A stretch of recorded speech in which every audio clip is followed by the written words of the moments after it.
We're here today to talk about processing and curing meat and getting it ready for the winter months of the year so you have food through the winter months and you can survive. And one of the things you first have to do is round up your hogs or whatever animal you're going to cure. Frederick Bates had around 45 to 60 hogs, and he would round them up, pick the ones he thought was best for smoking that year. He would take about 5 or 6 of those, butcher them, put them in salt, and we're going to describe some of that here momentarily, and show you the process. So after you butcher your hog and you cut them up in sections like this and this, you chop up the pieces with a butcher knife about like this, and you have to keep it very, very sharp so you can cut through the meat. And it's sharpened so much and all the time that they actually wind up looking like this before you finally give up on your knife. Your hatchets are generally the same way, and that's for chopping through larger bones and things like that. After you get it cut up to the size you want and you get ready to cure it, you have to come up with what you're going to use. One of the most important things back and then, because there's no refrigeration, you have to use salt.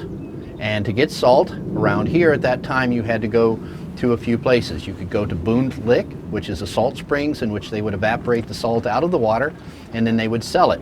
Or you could go to the Saline Salt Creek down in St. Genevieve County, in which they would evaporate salt there. That goes all the way back to the early 1700s when Kaskaskia was farmed and they settled there. One of the major reasons was access to salt, because without salt, you couldn't cure your meat, and without that, you didn't have a lot to eat. So it was vitally important to do that. This is rock salt, which is commonly used. You put about 8 pounds of rock salt into your container. You also have to have water. You have to a fresh water supply, and the freshest water supply you could get is a spring, and most pioneers would settle where there's a fresh water spring that you could get water within reach, generally less than 300 or 400 yards from the building that you're living in, and that comes in handy for cooking and everything else. So you'd haul your water up here, and then you would take and put the water and the salt together. You would put it in a pan in your kitchen and whatever and boil it down. You might add honey, and honey would be the most logical curing agent to put in it because you could get honey. Brown sugars and things like that were harder to get to, so it's not likely you could use brown sugar here, so you had to come up with other things. Celery is used as also a preservative, and that's what you would use. And one of the things I want to show you is how to kind of test your salt level. What you would do is if you take a regular egg and you put it in a regular tub of water, it sinks to the bottom. If you put it in salt water, it will drop down and then float back to the top. If it's floating to the top, the density of the salt should be enough to cure your meat. Now, what you do with that, after that, is you take your meat, you cut it up in a section, and you put it in the salt water and the honey. You can either put the honey on it and the seasonings on it if you want to, most likely going to come off, or the juice from the celery, mix it in there. You put it in there, and a piece of meat like this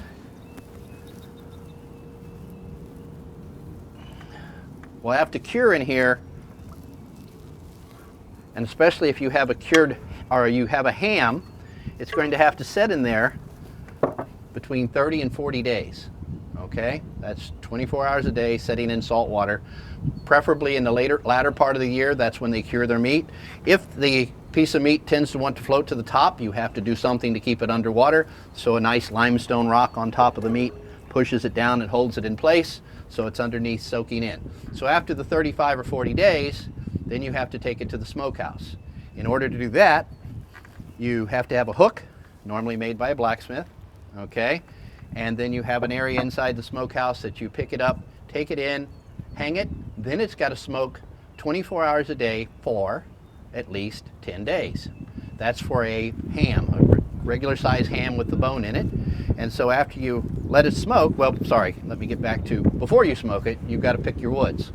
If you have a dead cherry tree, a dead apple tree, a dead peach tree, you can use those woods because it gives it a flavor, a smell that you kind of like. A lot of people, you'll have hickory smoked. That's from hickory trees. In Missouri, we have plenty of hickory trees to use. Generally the preferable wood, because if you have peaches, cherries, apples, you don't want to burn those up if they're still producing fruit, because that provides you with another food source. So that's what you would do. So what you do is you take this piece of meat, you put the hook in it. Do that now.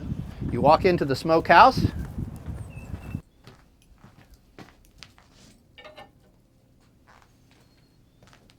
You hang it up. Sometimes you have the fire going, sometimes you wait. You start the fire with corn cobs, corn husks, things like that, and then you add your woods to it. You're not burning it. It's not a big flame like you're barbecuing a piece of meat in your backyard. It's a long, slow smoke. So the smoke coming out of the smokehouse generally comes through the roof, and some people get a little nervous and think your building's on fire, so you might want to consider that.